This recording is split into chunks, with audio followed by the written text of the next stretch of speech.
Hello, my name is HQ of HQ Reacts. Welcome to my channel. Please do me a favor. Hit the like button, share the stream, and click the notification button for new content. Thank you.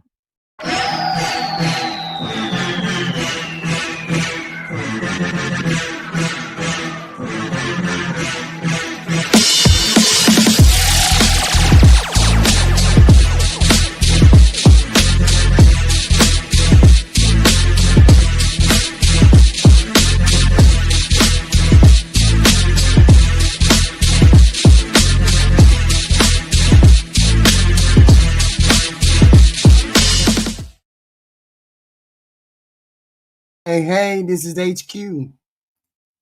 This is HQ today.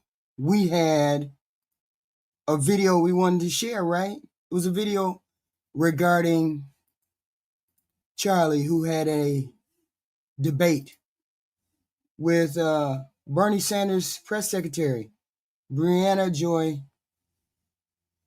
Taylor, right? You might not know her. Maybe you do know her. I don't know. But she had a debate with Charlie. And we found it. I don't know how we found it, but we were doing something where we found this lady who came to debate Charlie. So we wanted to hear what he had to say specifically from his mouth regarding systematic racism, right? Because he said systematic racism didn't exist. This was his thought, that systematic racism didn't exist, right? And Joy is an expert at clearing these narratives. So we wanted to hear what he had to say in his own mouth. You know, people kept saying, people keep saying that, you know, he wasn't racist or anything like that. I can sort of see what you're saying. You know, I can sort of see what you're saying, but I think he was just dead wrong on some of these things. I think he was just dead wrong with this particular thought process. So, and then he didn't really get the systematic racism, because at one point in this whole interview, she asks him, do you actually know what systematic racism means? Do you talking? Because you're not describing systematic racism. You're describing a person that is racist, right? Not that he was racist, that he was just describing the racist. Because all of us are supposed to know what systematic racism is. And that's when rules, policies, or practices in society unfairly disadvantage certain racial groups over time, often without anyone openly intending to be racist. Systematic racism is not a person being racist. It is things put in place that have a bias against a certain group. Okay? And we can always get into those examples, but, you know, I wanted to say, why would Charlie say that there is no racism? So I had to sit and I had to think. Why would he say there's no systematic racism? Okay? And the conclusion I came to was this. And I really had to think about it. A white man might believe that there is no systematic racism for several reasons, which are often tied to his perspective, experiences, or understanding of the world. And I get that. A clear example of someone who might hold that view, keeping it straightforward and neutral for a young adult, I'll explain it as simply as I can. For one, he might think that because he has limited experience with racism. As a white man, he may not have personally experienced or witnessed systematic racism. So it feels distant or unreal to this particular person. Systematic racism often operates through patterns, systematically, like unequal hiring practices, policing, school funding that disproportionately affect people of color. If the white man hasn't seen these patterns up close, or they don't impact his life in any way, he might assume they don't exist. And this is how I think Charlie was thinking, because he was at that age where they don't think of color, they don't think anything like that affects them. They think it's all politics. So for example, if he's always gotten a fair shake, fair treatment in the home, at school or work, he might think someone else has the same experience just like him, not realizing that a Black or Hispanic person might face different barriers due to systematic issues. Number two, he might focus on individual success. He might point to example after example of example. Somebody got into Harvard. You got into Harvard. You became the CEO. If you can make it, then the system must be fair. See, this overlooks how systematic racism creates extra hurdles that make success harder for some groups, and even a few can overcome those things. For instance, he might not see how a Black person who got to Harvard, who succeeded, had to navigate being in underimpoverished schools, underfunded schools with raggedy textbooks, no computer, X, Y, and Z, like they have in the white schools.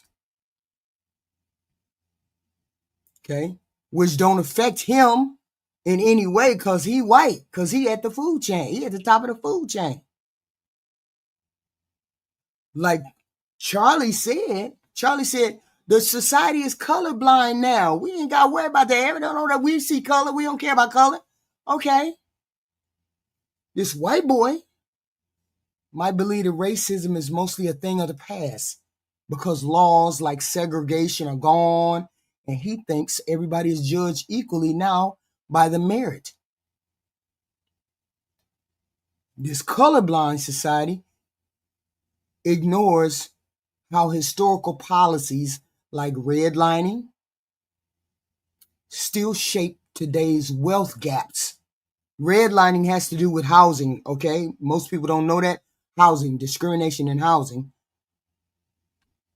How today's wealth gaps, or how implicit biases in systems like criminal justice or healthcare persist. For example, he might not know that Black Americans are incarcerated at 5 times the rate as the white people. 2020 data. Often due to systematic issues like over-policing in certain communities.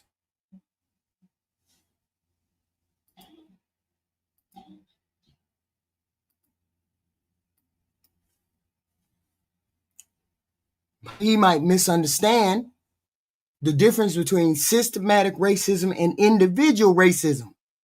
I know some of you all are not racist. The system, systematic things in the system. Charlie might have thought racism only looked like overt acts of prejudice, like somebody using racial slurs, and not realizing systematic racism is about a broader pattern in the society. If he doesn't see people openly discriminating, he might assume there ain't no racism. That's what most of y'all think, right? Most of y'all think if you ain't calling me the hard ER, you ain't racist. He might notice that the job applicants with Black sounding names are 50% less likely to get the job than those who have white sounding names. He might notice that. That's not something that he experiences. He don't nobody look at his name, Charlie Kirk, and say, oh, that's a Black name or that's a white name. People don't do that.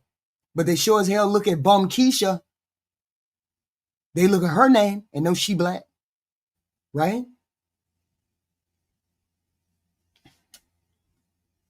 He might also be influenced by social media and the echo chambers that we got out here. He might be exposed to media social circles or online platforms that downplay or deny systematic racism, reinforcing his belief.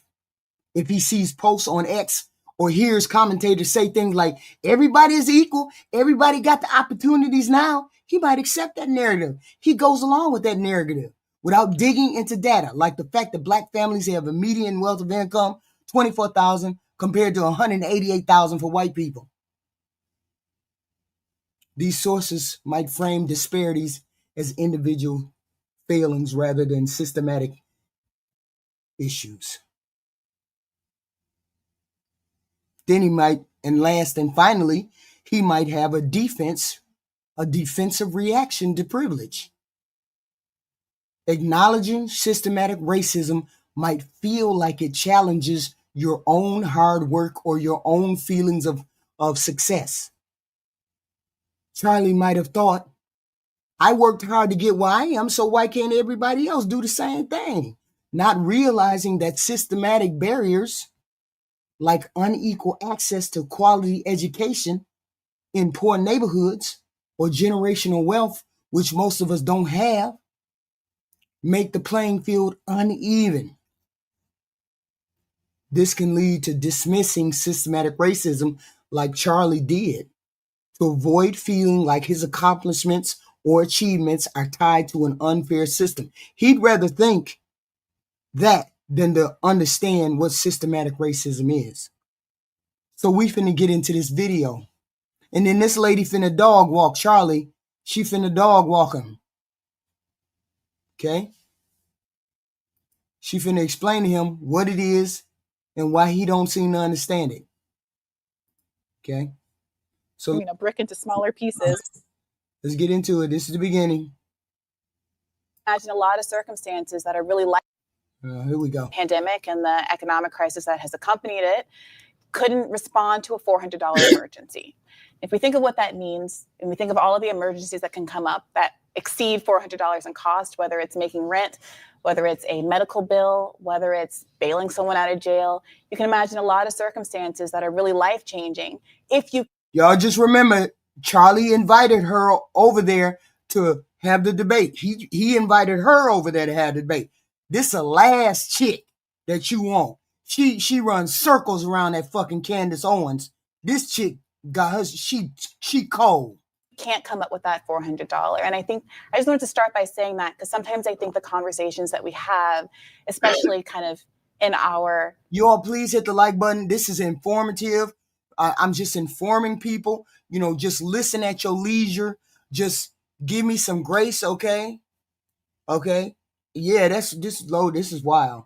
She's a very good she's very informative, knowledgeable about systematic racism. She just explains it to Charlie, just destroys all of that argument that he keeps coming up with. Just bear with me, listen to it. Please hit the like button. Please hit the like button.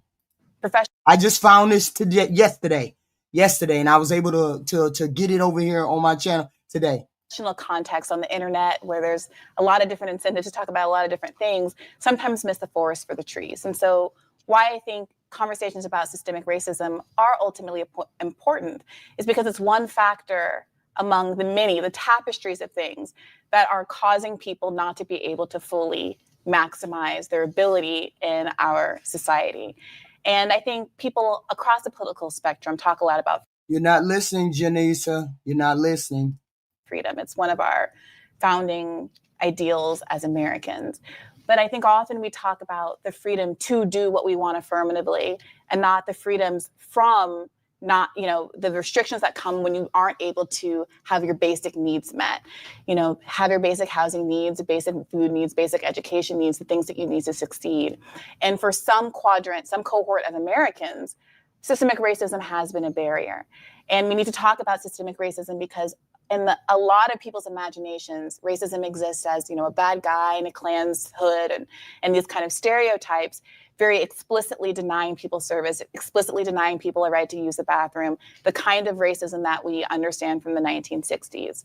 What we understand exists today is the aftershocks of a lot of those systems that were in place, not just interpersonal racism that existed at the time, but also the laws on the books that had real effects in terms of how people were able to grow and aggregate wealth at that time, and which has implications for the generations that have come since. So if you think about someone like myself, who's a relatively young person whose parents were born before the civil rights era, were born in the civil rights era before civil rights were secured for Black Americans in this country. We're not talking about something long, long ago and far, far away. We're talking about laws in the books that prevented my relatives who served in wars from getting the same benefits in terms of low interest GI loans to buy property that other Americans, that white Americans got. And that has a trickle-down effect in terms of how much wealth has been amassed by my community as compared to others. And I think it's not about blaming people. It's not about hierarchies of oppression. It's just about understanding that this is how the world was and snapping our fingers and getting rid of those prohibitive laws. I don't understand what you mean. You got to put, if anybody want to pull it out a question, anybody want to tell me something, you want me something to see, put it in a super chat. Because I keep answering your questions and you're not, I'm doing this so to inform the people. I'm not racist or anything else. But you want to ask a question, you want it to be read, then put it in the super chat. You see, I don't ask for super chat. I ask for likes, X, Y, and Z. I'd appreciate super chat if you want to talk to me. Hit the like button, please. Isn't going to change the effects of those prohibitive laws. This is wild. You white people need to really hear her and Charlie right now. The beginning of this is great. Yes, we're all victims, Marty. We're just all victims. Unless we do so affirmatively. Thank you, Brianna. Can we move on to Charlie? Yeah, I'll make it short. I don't think systemic racism exists. So the burden of proof's on you. There's racism, individual racist, it's disgusting, reprehensible. We'll agree on that. But the systems themselves are not racist. There's nothing that I can do that you can't do. You went to Harvard. It's pretty awesome. I didn't. So that's not a racist country. So, yeah, the burden's on you to prove it. Charlie, is it your belief that if there is one example of something, that an anomalous example proves the rule? No, not always, but can you name one example? Of systemic racism? Yeah. So what did you think about the example I brought up in my opening remarks? The example of housing discrimination and redlining. Like redlining? Yeah. So with redlining? You know Thomas Sowell's treatise on redlining? I don't. Yeah, you should read it. What does it say? Are you able to tell me? Yeah, this it's moment? actually right here. I'm doing what you all told me to do. You all told me to go get the whole video of Charlie. That's what you all told me to do. This video was on the Charlie Kirk website, the Turning Point website. This is the video from beginning to end. So stop telling me I'm brainwashed. I'm doing what you asked me to do. This is his video that he put out. He put this out. I didn't put this out. I'm listening to his words. You said have an open mind. That's what y'all told me to do. You told me to have an open mind. I went to his website. I found it. Now you mad at me because I went and found the thing at the website. He said, redlining. Do you know that whites were turned down for mortgages more than Asians? I'm unclear what relevance that has Because to it wasn't racially based. The redlining myth, according to Thomas Sowell, which I'm sure you believe in, says, quote, nor did either the mainstream media or political leaders ever mention the fact that black-owned banks turned down black mortgage loan applicants at least as often as white-owned banks did. Why were blacks turning down their own people? Why were blacks turning down their own people? Do you understand? He's saying white people, she's saying that black people got turned away for mortgages. He's saying your black banks also turn you all away from mortgages. But here's the thing. If there's 1,000 white banks and 2 black banks, where do you go? What do you mean get turned down by 2 black banks? It's only 2 black banks. There's 1,000 white banks. I don't know what you're talking about. I'm talking Obviously, about you don't, because this is the Charlie, facts. I would like to be very specific here. I was just very specific. So I'm talking about the GI Bill, which allowed people who had served in our wars, including a lot of Black Americans, to come back and No, get you're talking about redlining, right? So this is redlining. No, this is connected to redlining. No, which one do you want to talk about? GI Bill or redlining? If you allow me to explain, this is connected to redlining. Okay. And I guess you don't understand that, but I'm happy to explain it to you right now if you just let me get this out. I promise you it'll be worth the effort. The GI Bill gave low interest loans to people who had served in the war, right? And those loans were issued they were federally backed loans. So the banks would issue to people. I'm not angry at all, honey. I'm sick. I have the flu and my chest kind of hurt when I talk. And it's deep and I gotta be at a low interest rate so that they could buy homes and generate what we now understand to be the basis of middle-class wealth in this country. Mm-hmm. What ended up happening was the process of redlining was that banks said, oh, we're only going to issue loans for you to buy in certain neighborhoods. Right, Black banks. All banks. Right, so why did Black banks do that? The overwhelming majority of issuers in this country. No, you got to answer the question. Why did Black banks do that? I will answer your question. But what I'm talking about is the overwhelming majority of issuers, just like today, even more so back then, the overwhelming majority of issuers were white-owned banks. And those banks redlined communities where they said, we will not issue to people who live in these communities. Now, what ended up happening, what that meant for Black people, was because of what's called a restrictive covenant, which meant that in the law, in the covenant that attached to the land for a lease, many of them precluded Black people from buying in those neighborhoods. So basically what happened was banks would only lend to people and give those low interest loans to people who were allowed to live in white neighborhoods, which meant that systemically, Black people weren't able to take advantage of that same low interest loan program that enabled so many white people who ordinarily would not have been able to afford a house because they fought and served in our wars to do so. Now, how many Black banks are in America, and how many Black banks are in America? How many Black banks are in America, and how many white banks are in America? So he's trying to ask her how many Black banks turn people down. If there's only 2 Black banks and 1,000 white banks, what is your odds of getting a loan? What's your odds of getting a loan? That's what she's trying to tell you. You didn't get a loan back then. If you only had 2 Black banks, not all Black people could get a loan because there was only 2 Black banks. And the white banks didn't want to give you a loan. But if there's even one example, that's the question. No, because but Blacks were discriminating against themselves, and whites were being discriminated more than Asian Americans. This is what's so fascinating. Let me answer this question. Why was Did Black? you want me to answer your question about? Well, Black you're not. You're dodging and you're dancing. I'm happy to. Very bluntly. Let the record reflect that I'm happy to answer your question about Black owners. My point is that answer the question. Before we started this conversation, Charlie, you assured me that it would not be pugilistic in nature. It's not. I'm asking you to answer a question, and you're not doing that. The question. No, back then, Alexi, back then, they're talking about back then. They're talking about in the 50s and 60s, where it started, where they couldn't get loans. And then she's going to walk Charlie all the way up to the beginning to now, where they still have discrimination. That's where it's still systematically prejudice. Is how many Black banks are in America at the time issuing those kinds of loans.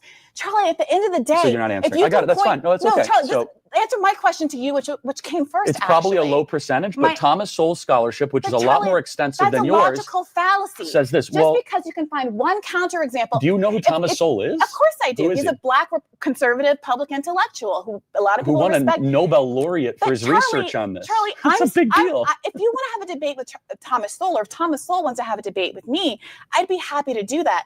But I think that we two here can sit here as people with the ability to reason. No, I agree. But I'm going to trust Sowell more than you. I'm sorry. It's like, because he actually lived through this. Well, why did you ask me here if you weren't interested in me explaining to you I would think my perspective on the world? You would at least have some response to this, which you don't. And that's fine. Well, no, just Charlie, say you don't. Charlie, if we're going to move forward, we're going to have to get back past this basic logical fallacy that you keep encountering. Which one is that? Which is that if one counterexample of the thing that satisfies your argument exists in the world, you seem to think that the gestalt of human existence doesn't matter. No, there's a lot more than one example.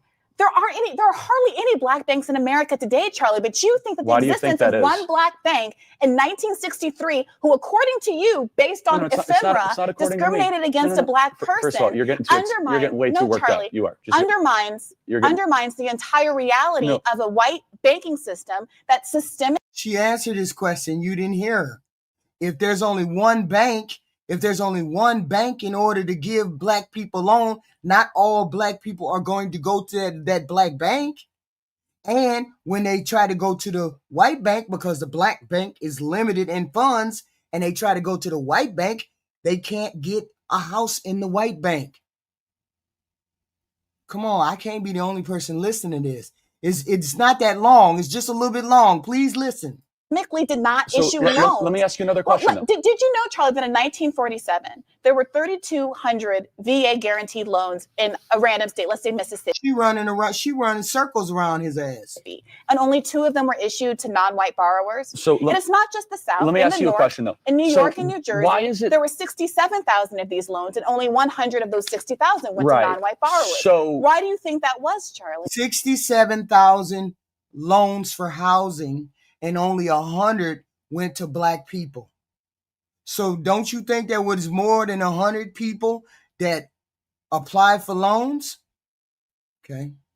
Well, so let me ask you a question. First of course, it's partially racism, partially structural, in the sense not that it's inequality. So we have structural racism. So I don't understand what the argument is. No, it's not. It's also because that blacks did not have their own capital accounts. No. It's also because of this. No, it's not. Let me ask you a question. That's why we're talking about the GI Bill. Let me ask you, why is it that black incomes increased while redlining was also prevalent? Black incomes increased faster than white incomes. What does income have to do with everything? No, Charlie. If redlining was so terrible, why were blacks getting richer than whites in the 40s? Listen to her. Listen to what she say to Charlie.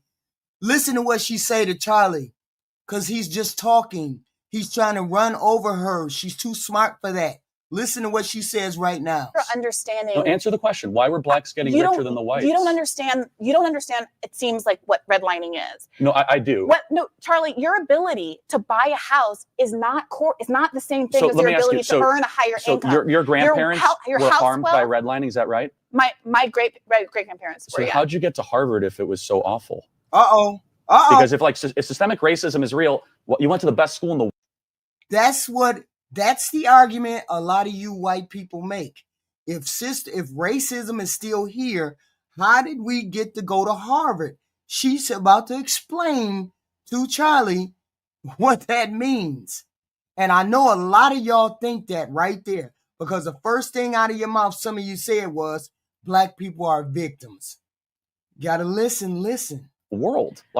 That doesn't make any sense. You're saying that because racism exists, because I went to Harvard, racism can't exist. No, I'm asking us a very simple question. If redline was so detrimental, how'd you get to Cambridge? What is the relevance? Don't dodge the relevance. No, it's very relevant. Charlie. Obviously, you're arguing against your own story. No, I'm not. Only in America's only in a country as unracist America could someone like you, who says it's so racist and redlining, also go to Harvard, the best school on the planet. Do you believe that during Reconstruction there was no racism? Do you believe that before? How many acres did slaves get post Civil War? 19. Wait a minute.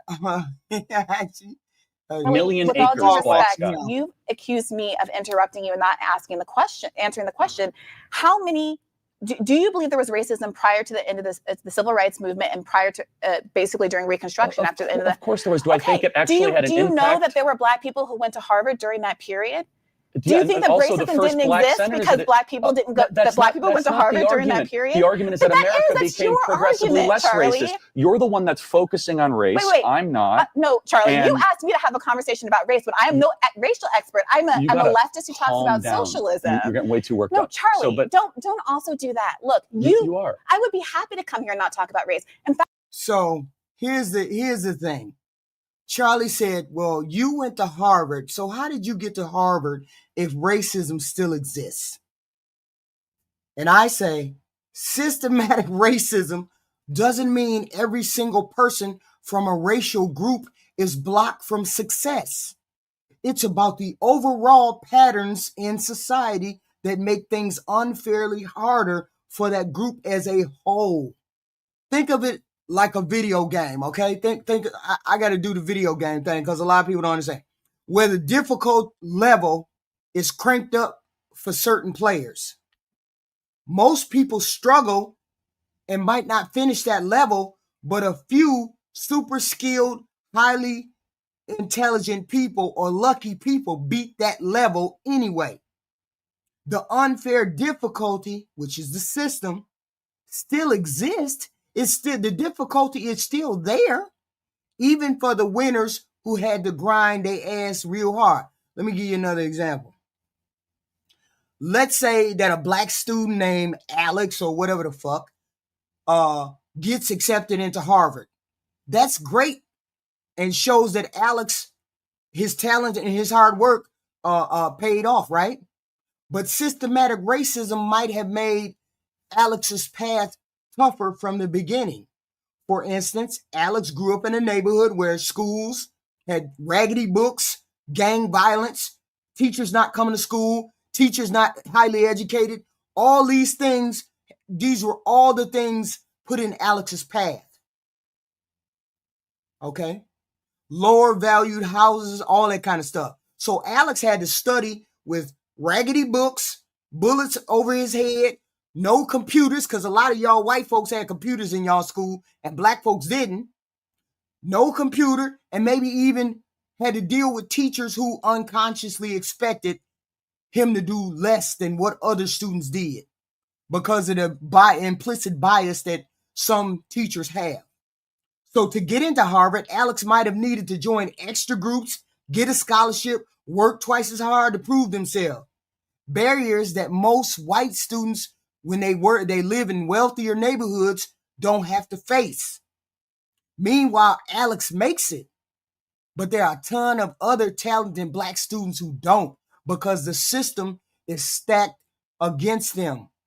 Higher dropout rates, less access to text prep, libraries, or even discrimination in admission processes, which is a part of the implicit bias thing.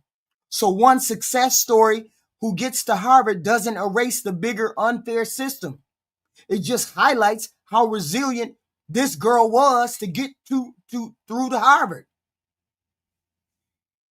In fact, my whole like career in writing is talking about a lot of racial overreaches on the left, critiquing the way that identity politics is used to have hierarchies of oppression in a way that ignores class as a key metric that cuts through communities.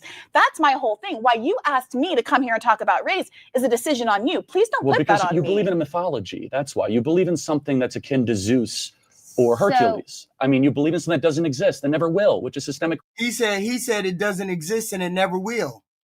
That comes from a privileged position. If you don't see racism because you're the cream of the you're the highest thing on the totem pole, that is your implicit. That's your implicit bias, or negative bias, or I can't figure the name out.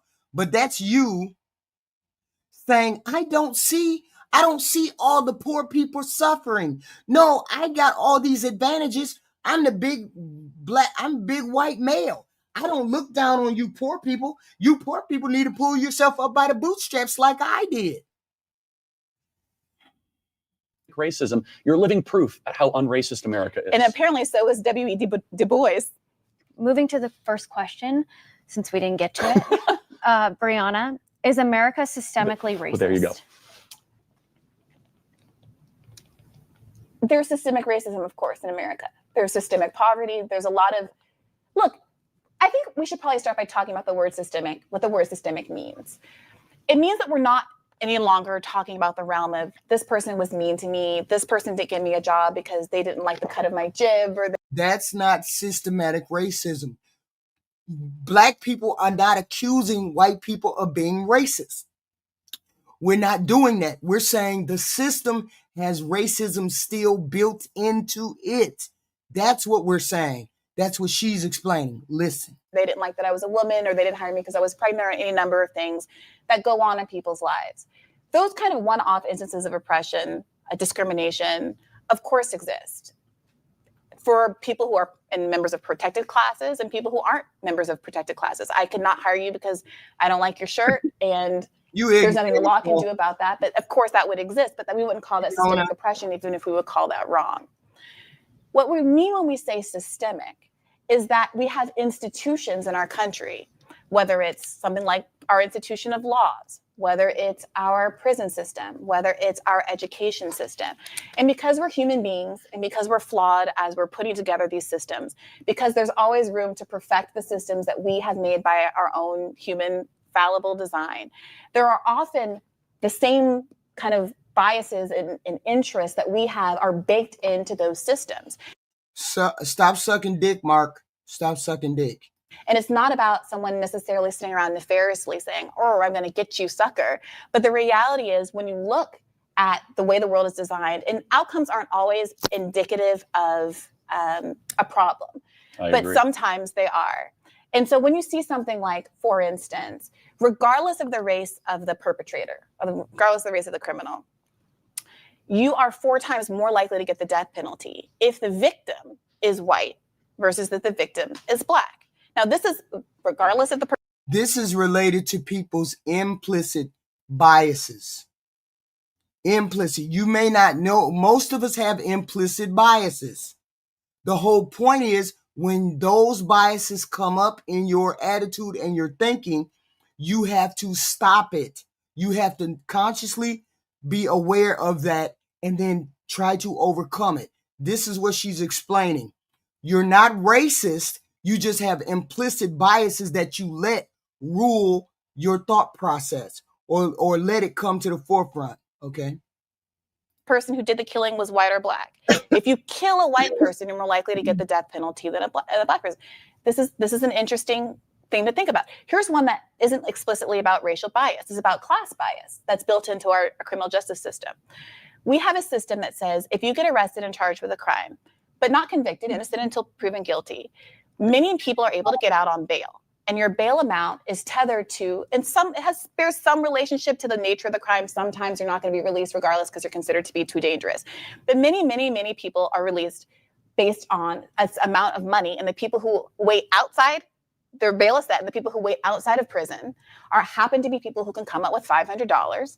And the people who wait inside of prison, even for minor offenses like hopping a turnstile or something like that, are the people whose family couldn't come up with those small amounts. So we have a 2-tiered system that we can say wasn't designed to hurt poor people. It wasn't designed to hurt people who are disproportionately poor, who are Black and Latino. Right. But it has the effect. It has the effect of saying you get to be out of jail depending on whether or not your parents or your boyfriend or your friend or whomever happens to have $500. Right. And some people would say that's evidence that the system was poorly designed to really take into account the real life realities of the world.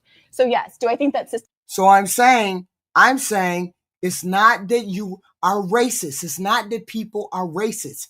It's that we have implicit biases that we need to catch, when we think about it, and then, act accordingly and rewind it. So I get it, SB, I get it. You said you was robbed 3 times. I get all that. Okay. But I'm saying for the most of us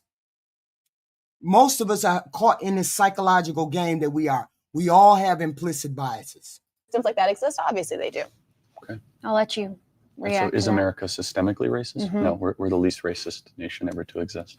See, you see what Charlie said? Charlie said we're the least racist society to exist.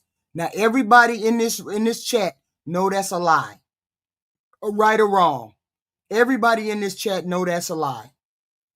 Y'all just heard what he said, right? Well, those things aren't also mutually exclusive. Both are true. We're not systemically racist. There's another logical fallacy, Charlie. Well, I'm saying 2 independent true things. So America is not systemically racist. Also, we're the least racist country ever to exist in the history of the world.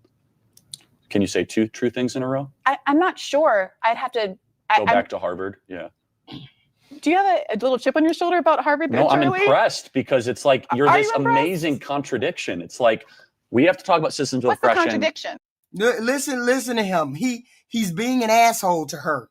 He seems to think she's contradicting herself because she went to Harvard. That it can't be racism in the country. It can't be systematic racism. That's what he keeps saying, even though that's a lie.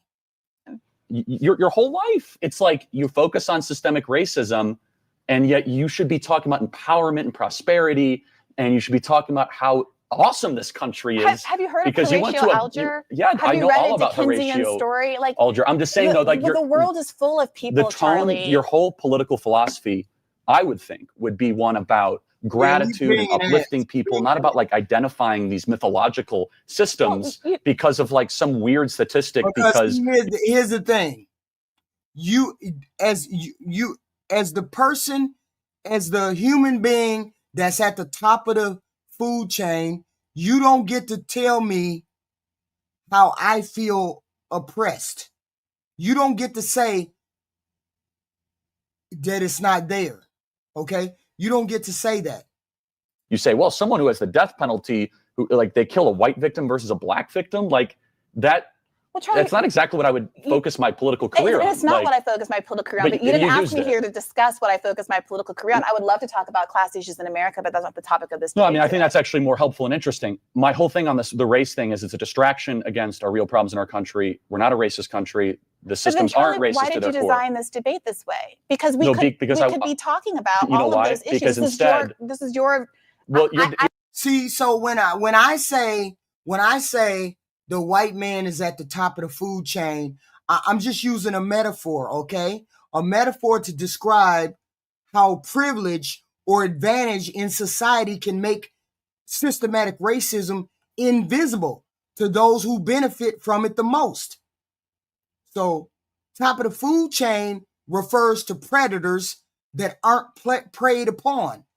They're in a position of power and security. Charlie is in a position of power and security, unaware of the struggle of people downwind from him. So if we apply it here, it means a white man might not recognize systematic racism. A lot of y'all don't, because you in the chat talking about I'm the victim. He's positioned in a way that shields him from the effects of systematic racism, while others lower down the chain bear the brunt of this racism, this systematic stuff. This isn't about him being bad or willfully ignorant or good or whatever. It's about how systems work to maintain advantages for some groups and not for the others. Okay? His small assumption is he's just insulated from the daily. I don't have this conversation on my defending the position. So I let you talk a couple minutes uninterrupted. Sure. I would have loved to have done kind of like this cooperative eulogy of race politics in America. But you are saying that the systems are racist, and so I'm going to push back on that. Well, you asked me if there was systemic racism. You didn't ask me. No, that's fine. I know. You didn't ask me if there are opportunities in America for Black people. You didn't ask me a single thing about how actually I have achieved what I've achieved in this country. You didn't ask me what I do love about America. You didn't ask me why I choose to live here, even though I spent much of my life abroad elsewhere. You asked me questions to point it to. You asked me what is my critique of America, so I gave it to you. Okay, that's and fine. If you want to talk about all the beautiful things I love about Fazimo, this country was built for white men. Full stop. This country was built for white men. It wasn't built for white women. It wasn't built for Black women. It wasn't built for Black men. It was built, or Mexican men or Mexican women. It was built for white men. That's why I say white men are powerful in this country. He sits on a throne of power. It may not feel like it for the rest of us poor people down here, but he does, or he is. So when you sit that high, you don't see the issues that we have. You just don't see it because you've never experienced it. If you've never experienced racism, you have no idea what I mean when I say racism. You just think I'm whining. You just think I'm a victim. Springtime in Washington, D.C. I'm happy to talk about that. We'll go a level deeper, but there's just no evidence America has any form of systemic racism. Again, I'll leave it to you to prove the point. Charlie. Yes. Moving on to the next question. How much does the two-parent household affect social disparities in America? Quite a lot. I agree. Okay. We agree. I mean, I could go through some numbers, but yeah, I think that's... I mean, it's obviously true, right? We live in a country where no longer can people support themselves on a single income. And I definitely want you to put it in the chat, Captain Fumbuck Duck. Put that in the chat. What do you mean we're racist as fuck? Okay, we'd love to know. Please hit the like button and share button. I need 10 more likes. I need 10 more likes from you guys. You came in, we're listening, we're having an interesting conversation. We listening to shit. Please hit the like button and thank you very much. I appreciate it. Hit the like button. Hit the like button. I need at least 10, 15 more likes. Please. Every metric in the world you want to look at says there's an advantage to having two parents in the household, not just for the income benefits, but for the social benefits of having that as well. Can I ask a question though? And I don't mean this combative or adversarially, but like, just do you think that's a better indicator of outcomes in, let's just say, the Black community than discrimination or racism? Well, I think we should be asking ourselves why there aren't more two-parent households in the Black community. And if you look at what single parenthood is correlated to, one of the biggest correlations is to poverty. So you're 3 times less likely to get married if you are poor. And I know that you've talked about this in the past, and I think that there's a real there about the ways that how we structure social programs have really disincentivized people. If your partner is a low income earner, there's no overt racism towards white people. We just pissed off because white people think they're better than Black people, and we don't accept that. Just full stop. That's what it is. You act like you're better, but you're not. Full stop. We all poor.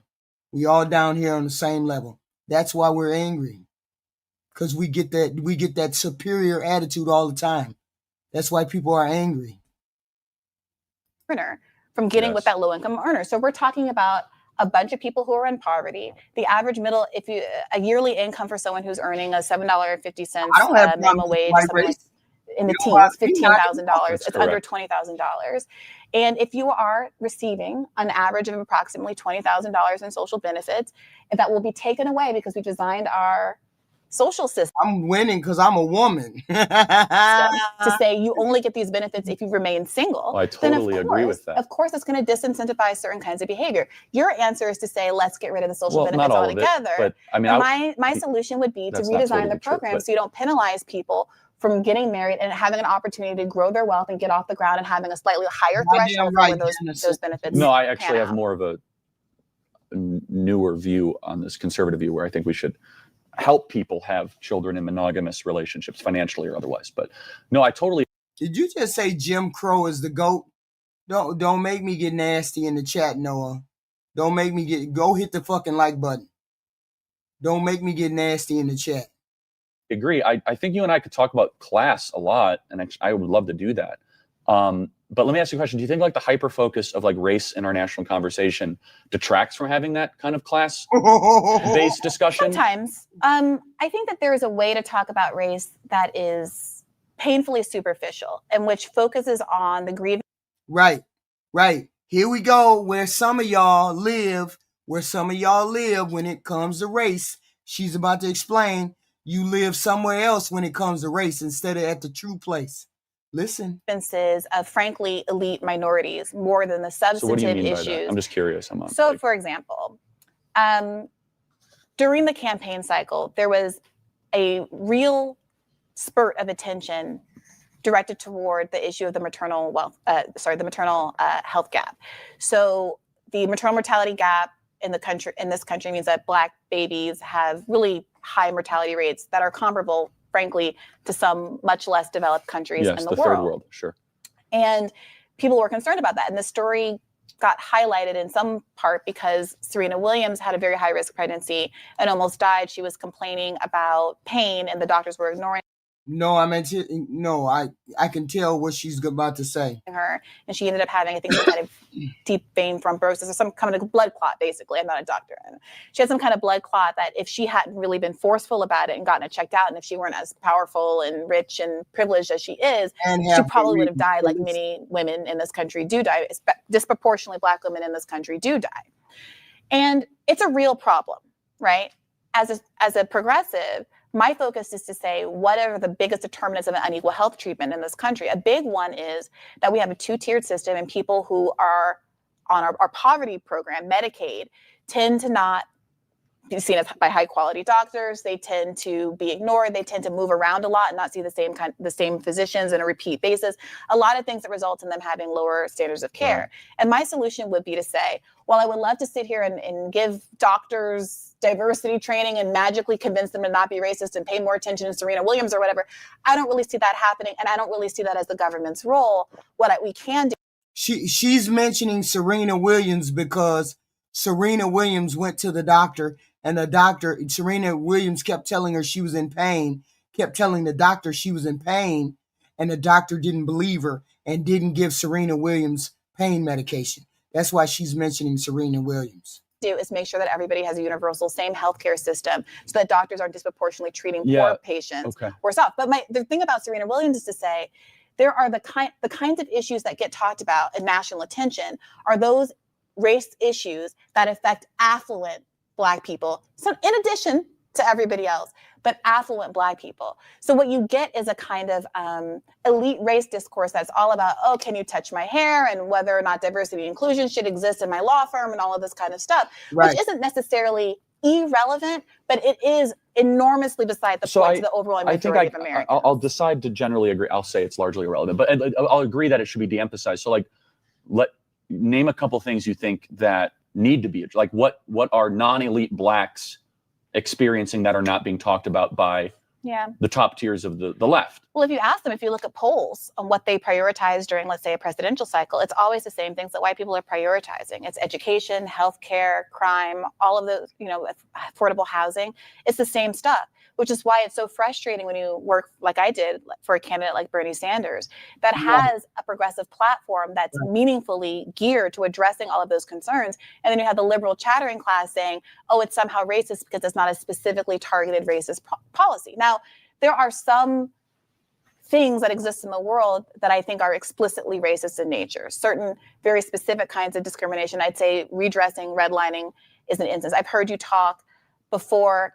Wait a minute. People know what redlining is. Do you all know what redlining is? Redlining, I think it came about, she explained it earlier. I think it came about regarding when people had the GI Bill. Instead of steering Black people to regular neighborhoods, they steered them to the poorest neighborhoods. And now, even years later, they're still being discriminated against, that where a person that's Black may get a few percentage points higher mortgage rate, and then in a different type of neighborhood, or not in the richer neighborhoods, as opposed to somebody that's white. That's due to people's implicit bias, though. So, but it used to be because of redlining. Now it's implicit bias. Compassionately about what happened to Japanese people during internment. And I think it was right and proper to offer them reparations as a consequence. That has never obviously happened in the context of. She wasn't trashing her health. Serena Williams went to the hospital. She was having the baby. She went to the hospital. She was having the baby, and the doctor wouldn't give her pain medication because she didn't believe that she was in pain. So Serena Williams said, I'm in pain, blah, blah, blah, blah, blah. And the doctor was like, no, you ain't, or whatever the fuck. So this came out in the news when it happened. The Black American. Not totally true. But that stuff aside. And that's a part of the implicit bias of the doctor, who seems to think that Black people can take much more pain than anybody else. I think when we have such an intense class disparity in this country, when you have productivity going up enormously from the times in the 1950s and 60s where workers got such a bigger piece in the pie, when you have back in the 50s and 60s, the average worker earning 1 to 30, having a 1 to 30 ratio between them and CEO pay, and today it being 1 to 300 plus, we have a problem. Good luck, Darius. Please hit the like or hate button on the way out, please. Thank you. Because it's not that Americans are getting lazy. Americans are more productive than ever and working harder than ever, pulling more shifts. And we even have everybody in the workforce now. As we said, people can't afford to have a parent staying at home. Right. And even with all of that, people can't afford the basic kinds of emergencies, and that's a problem. Yeah, so Just a quick correction. We did do a reparation program after Civil War. It was like 19 million acres given to Black Americans, like the size of South Carolina. But I'm actually more interested in what we could substantively dive in here. Like, I agree. I'm tired of talking about race all the time. I really am. I'll be honest. And what interests you about it? It interests that someone could defend something so fervently that doesn't exist and look to like a mythological narrative. Why does it matter? On some level, are you feeding into the kind of superficial Well, but you agree race? It's everywhere. It's in corporations, it's in the military, the CRT is in the classrooms, it's in colleges. So we have to kind of I would like to build a consensus that this overemphasis on these things is wrong. Well, my approach, when I see people talking about something in a way that seems to be bolstering clicks or like a political narrative, I simply use my platform to redirect and talk about things that are I more have a different view. substantive. I think you have to defeat it and destroy it. So I don't know. I think that it raises this is a tactical issue. Yeah, right? You can't defeat systematic racism or anything like that unless you believe it. And this is probably the problem that people have with Charlie, because Charlie, everything he talked about was, everything he expressed was coming from the viewpoint that systematic racism doesn't exist. So if you come from the viewpoint that you don't see FG Productions, you don't get to say that. You don't get to say what barriers I have on this planet. You don't get to say that. That's not how that works. If 20 people tell you there's something blocking that door, don't stand in front of me and say, no, there's nothing blocking the door. When 20 people say there's something blocking the door, that's the whole point. And I don't know whether you're black or you're white. So I can't approach you in any way because I don't know what you are. But I think it raises a cottage industry of people who are talking about the existence of something that, frankly, okay, so we obviously disagree that systemic racism exists. But the reason why I don't put my political focus on it isn't because I think it's not. Okay, CFG Productions, you live in the fantasy world where you live in. Okay, just live there. I love where people live. Okay. Worthwhile. If there were a policy, a program, something someone could show me that showed that they could get rid of systemic racism, that there was a class that some doctor could take that would make him, right, treat Serena Williams's pain in the same way that he would treat a white patient's pain, I would say, great, let's do that. What's the problem? No, great. Right. But that's not the way the world works. And that's not the way the world works, CFG. It's not the way the world works. It works in your world like that, but that's not how it works for the rest of us. Many of these kinds of programs have shown to be very ineffective and a waste of money.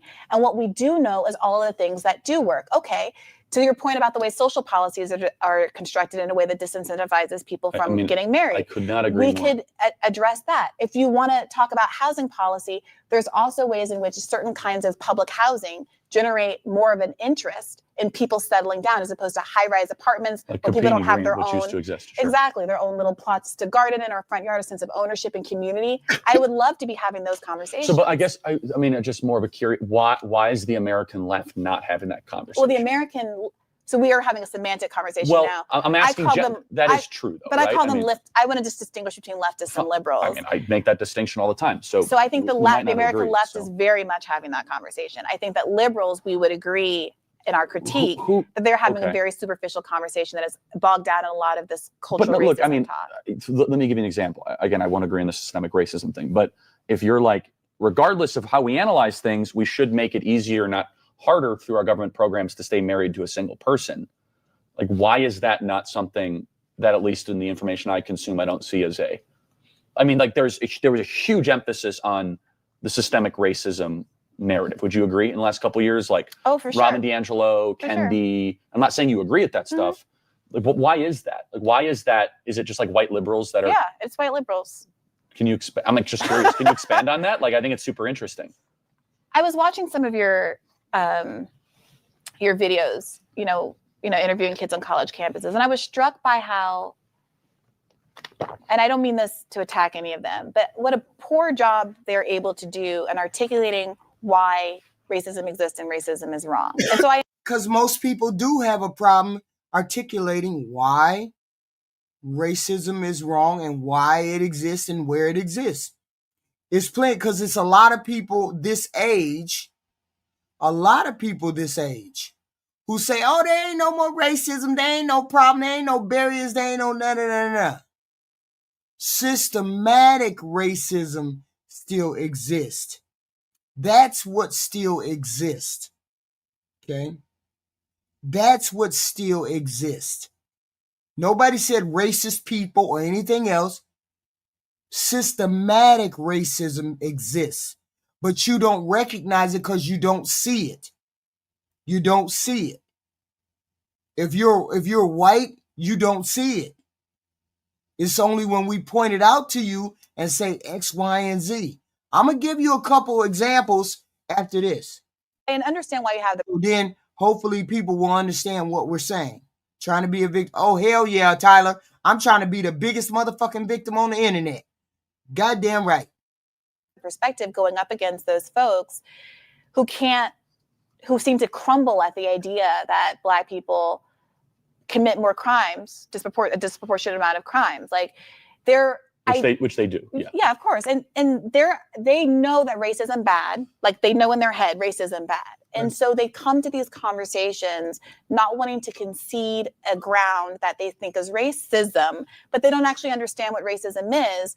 It's white liberals who have this very superficial understanding of racism. I'm sorry. No, I totally agree with That's fostered by some of these people. Like, no, I don't actually have a problem. Like, so I read Robin DiAngelo's book, White Fragility, with the idea of like eviscerating it in an article. And we're all victims. We're all victims, Tyler. We're all victims. Honestly, it was so milquetoast and like a nothing burger that I didn't even have the energy to write about it. Because the thing is, there's a time and a place for a certain kind of a conversation for a white person who's in an office place who feels like they don't know how to talk to Black people, and they should read those books, and that's fine. But it has nothing to do with social justice. It has nothing to do with the George Floyd protests. It has nothing to do with criminal justice reform. It has nothing to do with anything other than interpersonal relationships between upper middle class white people and. See, at this particular point, I'm willing to put the black-white thing down and pick up the poor against the rich people thing. But people don't want to join in people don't want to do that. I want us poor people that make X, Y, and Z. I want us to rise up and get these rich motherfuckers out of their positions and put some real people in there that's going to do things for the people and do things for the country. That's what I want to do. I want to forget about race. I know there's racial thing, but I want to put that to the side, and then I want to deal with these rich motherfuckers that's in Washington. That's what I want to do. I want to kick them motherfuckers out. They need to have term limits. All of them need to have term limits. They all need to get the hell on now. Every 6 years or every 10 years or whatever, you need to get the fuck on. Because they not doing nothing for us. So I'm willing to put the race thing down. And poor people, we got to do something, because this is bullshit. That's the way I look at it. It's bullshit. Upper middle class Black people, which is fine. I'm an upper middle class Black person. No, I know, but like I mean, in some ways, I mean, you and I could probably agree on a lot of the class stuff. Like, I'm not a big fan of like.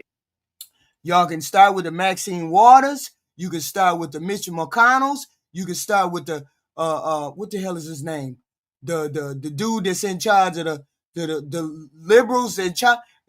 Get rid of that chick and the California chick. What's her name? Pelosi. Get rid of all of them. We need new people in it. I'm willing to put the race thing over there and then say, let's deal with these rich motherfuckers. Let's see how we can get rid of these rich motherfuckers.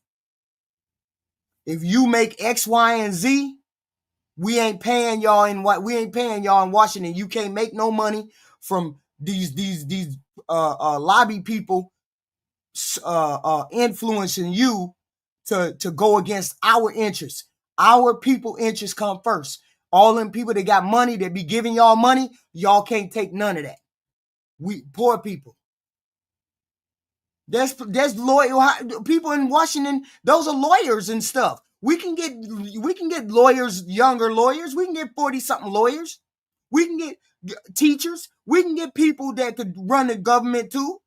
We're not just saying kick all of them out. They don't all get kicked out at the same time, But all them old ones, like Nancy Pelosi, Mitch McConnell,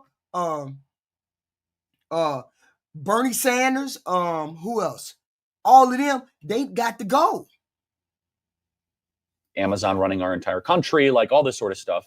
But do you think that race is used as kind of, I hate to, like the race conversation, whether it be like corporate America doing a bunch of money, BLM, like BLM dominating the conversation, is just like not helpful in some ways. It just puts aside some of these other kind of, like when you say that it's harder than ever to have children in America, like you're singing my song. Like I totally agree. Yeah. So yeah, the co-option, the corporate. They are old. They need term limits.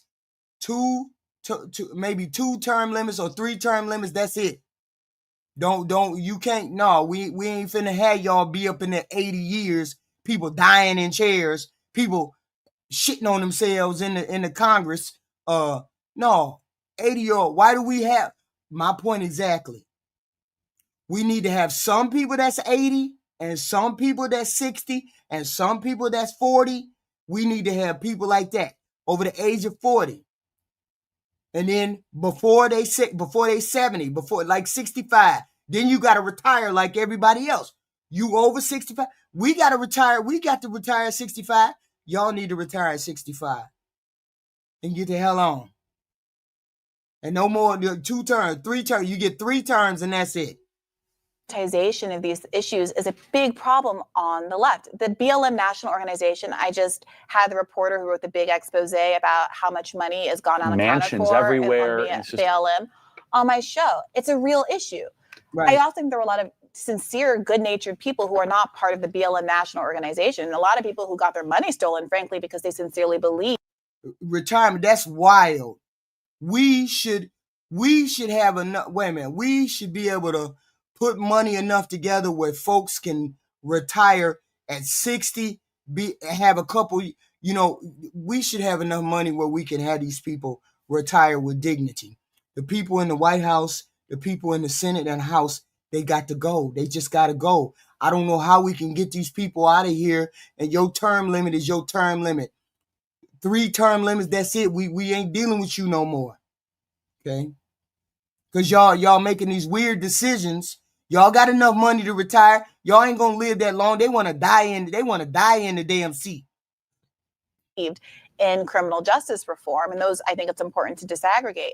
But this is the problem. It's so easy to co-opt these movements because all of these banks slap a BLM sign on their window. BLA, all of the corporations slap the sign. Right. The signs on the windows are no more than an insurance policy that says, please don't, break my window. It's not about a sincere commitment to any kind of cause. You know what it's like? It's like right over Passover back in the Bible where they put the blood of the lamb. Yes, I mean, that's what you just said. I mean, like, it is like that. So I'm willing to say, hey, y'all got to go. Most of y'all got to go.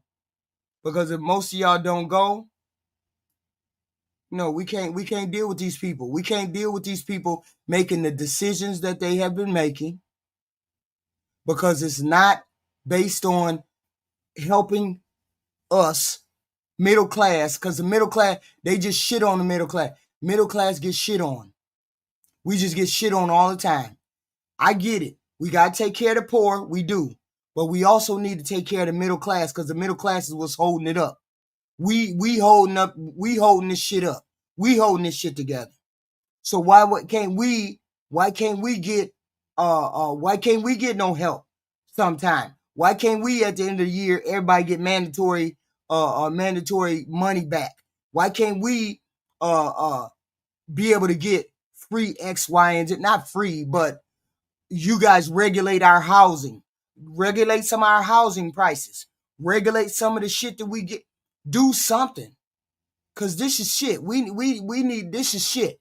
All I know is every day I get up and I gotta worry about X, Y, and Z. Why we gotta worry about X, Y, and Z all the time?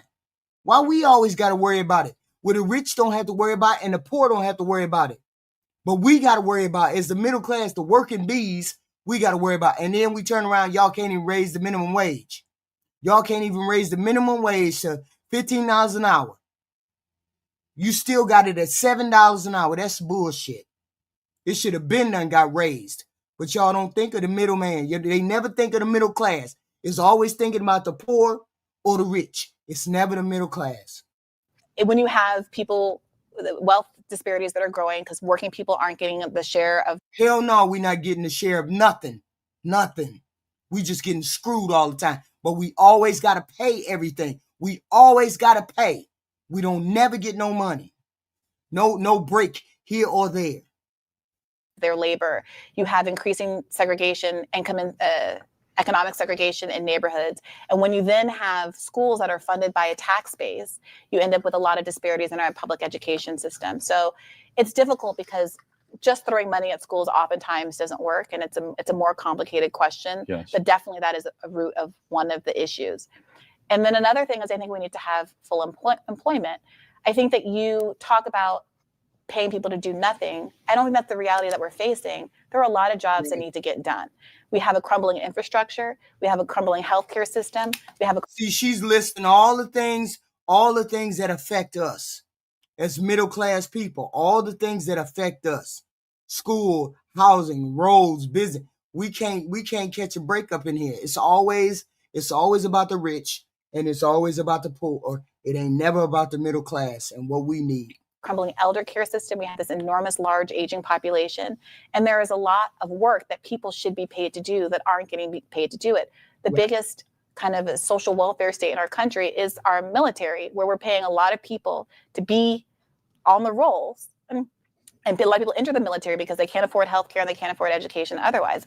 And so we have this whole internal infrastructure of people who are working, who serve a purpose that I oftentimes don't agree with, but who are working because the government says this is a job that needs to be done and it puts them to work. And that could very easily be done in a jobs guarantee program for all the other kinds of projects that need to be done in this country. Right. So I'm just curious, it's kind of a side note. You want to talk about full employment. What's your just stance on immigration? Because you're bashing neoliberalism, right? Which I totally agree with, which is adventurous foreign wars, shipping jobs overseas. But the third part of neoliberalism is mass immigration. What's your opinion on bringing in cheap labor to undercut native-born Americans? Yeah, it's not good.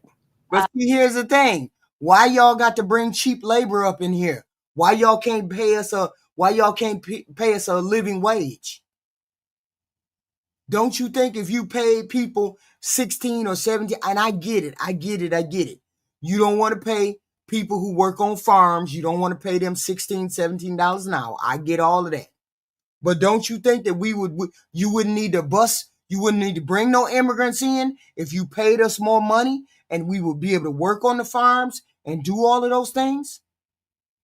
But you don't want to pay us no money. You don't want to pay us the ways that we supposed to work at, a living wage. It ain't like y'all you pay us $15 an hour, and everybody who don't make X, Y, and Z, we build housing for y'all, and we what the hell? We monitor, or we regulate the housing money. We regulate how much housing costs. If you make X, Y, and Z, you don't have to pay X, Y, and Z. It ain't like y'all do that. Y'all just make the housing more and more and more expensive, and then you don't pay us no more money. So the middle class just gets screwed all the time. So I'm saying I ain't with the fuck race. I want to deal with these rich motherfuckers that keep keeping us poor. Okay? Why y'all keep trying to keep us poor?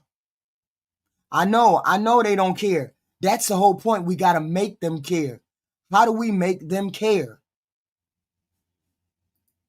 And so there's two ways you could go about this. You could say we're going to restrict immigration, or you can say that people who are on American soil get the full rights and benefits and protections of American citizens, in which case there's no benefit to employers for using them as cheap labor to undermine American laborers, right?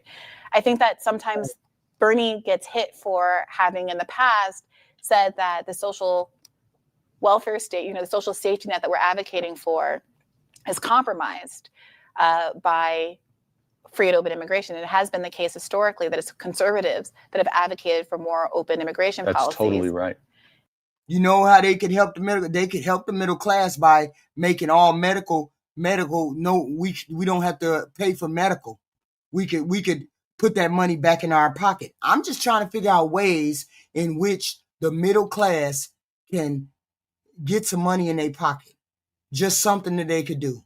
What would be, y'all put in the chat some ideas about what can we do if you were the president and you could write an executive order to do something and they would take it and people would have to do it. What kind of executive order would you write in order to help the middle class?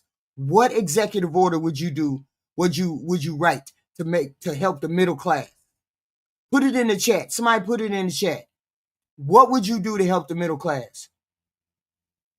Get rid of insurances? Oh, hell yeah. Right. And Bernie got hit by some people for saying that. Now, I think that... Wait a minute, SB. Don't fucking get me started. I will shut this motherfucker down if you keep talking about feds jumping over here. What do you mean? What do you mean the feds coming? What? The trade-off, the negative impact of immigration at the level that we have is grossly overstated. But I do think it is politically irresponsible not to look at the impact on the very lowest tranche of American workers, where there is some impact, right? And those are the people who are generating a lot of the angst about what's going on with immigration. My solution to that would not be to vilify immigrants or to have draconian immigration policies, especially when so many people... So you talking about regulating our housing, the prices that we pay for housing. Give us instead of giving us terrible rates, interest rates, give us a cap on the housing somehow, and I don't know. No, yeah, where these corporations stop buying up housing, yeah, that'll do it too. People who are seeking to immigrate to America are doing so as a consequence from our foreign adventures that we both are critical of. But to say, let's raise up the bottom and let's protect the American worker instead of pitting them against the interests of just let me immigrants. understand. So you would say a mass amnesty would help the American worker, like legalizing the 15 million people that are here illegally? Is the question, is it a moral right, or will it help the American Well, worker? I guess this plays into the poverty question, right? So, yeah, in your estimation, you're saying it's a zero-sum game, and I'm saying it's not. No, I'm asking. I mean, yeah, my belief is that it's not a zero-sum game. That we have amassed huge wealth in this country. It's the richest country in the history of the world. Kudos to your point, as Bernie Sanders always like to say, and that we have seen millionaires and billionaires, frankly, grow their wealth by 30% in the context of this economic crisis where everyone else has been lacking. We have, however you feel about it substantively, it's a kind of incredible. You say what? You want socialism now to have right to raise minimum wage, and when will it stop? An hour, what offset does society produce? Somebody answer Osmo's question. Thing that someone exists. We already have it. Osmos, stop using those talking points. Stop using those buzzwords. Everybody in here knows that we got a mixed system. We have stuff that is socialism and we have stuff that is capitalism. That shouldn't move anybody. We already have stuff that's socialist stuff. That's not a big deal. What are you talking about? In our country that has spare change and $44 billion to buy Twitter and make it private. I mean, that's wow. Out of principle, I agree with you. I do, but I love the output. So a lot of people are like, oh, progressives want to tax the rich because they hate rich people and they hate innovation and people worked hard for that money and all of that. Or they think, no, we don't have a true capitalist society. We have socialists. We have socialist stuff, and we have capitalist stuff. We are a mixture of both socialists and capitalists. We're just a mixture. It just is what it is. Oh, you're just going to give it to poor people who haven't worked as hard. And, I obviously disagree with those arguments. But there's also a really strong and pro-democracy rationale to taxing the rich. You need to talk about the founding fathers. The founding fathers were very aware. It's not a matter of taxing the rich. I don't care about taxing the rich. I just want us all to be on the same playing field. I just want us to be on the same level. Either have a progressive tax system or have a flat tax. Have one or the other, but the one that we got working right now, the rich people getting the fuck over, and we can't never get over. Wary of the corporation. That's Part of our exactly whole right. I mean, like we have the same tax bracket. Like everybody get taxed 5% or something like that, like equal or progressive or something like that. I don't know. I don't know which one will work, progressive or flat. I don't know. Oh, you're Independence correct. story That's right. was them being upset about America being treated like a colony colonial state. That's exactly right. corporation. And so when they created America and started to issue corporate charters, they wanted to make sure they were very limited in size and scope, the duration that they could exist. Yeah, but people don't like they don't like us taxing the rich. So I'm saying let's have a tax, a flat tax. Everybody get taxed the same. But then, or better, I guess maybe a progressive tax would be better. If you make less than 30,000, your taxes might have to be 4%, 5%. I don't know. And if you make over 30 and you make less than 100, then your taxes got to be 6 or 7 or whatever. I don't know. I don't know how that works. I'm just saying everybody has to pay what they got to pay. Everybody has to pay. We can't let the billionaires and millionaires keep getting away with not paying nothing, and the middle class off our back. We got to pay everything. There was an understanding that you had to be able to raise large amounts of money to build bridges and start cities and things like that. But they were wary about the anti-democratic impact of people being able to aggregate those huge amounts of money so you could basically buy a society. And what we have now with these people who aren't just billionaires, I mean, really keep this perspective. I think it's like $30 million is like, if you convert dollars to seconds, it's like the difference between 1 minute versus like 30 years versus like 32,000 years. I mean, when we get to the billion, it's the 32,000 years compared to the millions, which is minutes. And when you have that much money, you can do a Bloomberg and you can buy your way onto the debate stage. And still fail. You can buy and win Guam. Right. Exactly, and still fail and won Guam. But he wouldn't have failed if Bernie had made it through and won the Democratic primary. I believe that Bloomberg would have won as a third party candidate. Right. You're onto something here that's Shit, I don't know what the fuck she talking about, T-ism. I don't even know. Interesting. I would have a totally different prescription on part of it. The immigration thing, we're just not going to agree on. We're not. I think draconian immigration is exactly what we need. And Bernie hinted at that earlier in his career, which I totally think is right. I don't think it's healthy that billionaires got super rich during the pandemic. Why do you think they got so much richer? Oh, I mean, you'd have to have Richard Wolff or one of these economists on to talk specifically about it. Right. Do you think it would be anything? Part of it is that the COVID relief bill was the largest the first one was the largest upward transfer of wealth in American history. Right. So a big government program. Yeah, Fern. I'm the Democrat. I'm the good looking devil. I'm the good looking devil. I'm the Democrat that you scared of. I'm the good looking one. Hey, Fern. You could see where I'm leading with this, right? Well, sure. Is that these interventions? I have no issue in being critical of the government. The government is captured. Right. So totally. And so let's just talk totally realistic. Do you think it's more likely to liberate the government, right, back to kind of social type intervention that you think would actually benefit the people? Or do you think it's more likely to try and... He's saying, will the government ever revert to helping the people or not? Or will it just continue to be for the rich? She's a smart girl. She should be able to answer. Try to restrict that government. Because, I mean, let's be honest. Whenever government intervenes around any of these policies that sound nice that you might be doing, who actually the oligarchy gets stronger, right? I mean, I'm just talking very cynically, right? I mean, you're asking me what I think is more likely, and I think the former is more likely. Although I think even more likely than that is a more, substantive kind of political revolution that gets us away from this two-party duopoly. Right. I don't think any of it's especially likely, but that is what if more Democrats talked like this and didn't do the woke stuff, Republicans would have a very difficult time. Well, you know I'm not that, a Democrat, right? Charlie. I'm not saying. I'm making a point though. Do you understand my point though? I understand. Because as soon as you get this woke stuff, the cultural stuff, people, for good reason, are like, I don't trust you. Y'all got to tell me what the woke stuff is. What's the woke stuff? Somebody explain to me what the woke stuff is in the chat. What's the woke stuff? I don't understand what he mean by the woke stuff.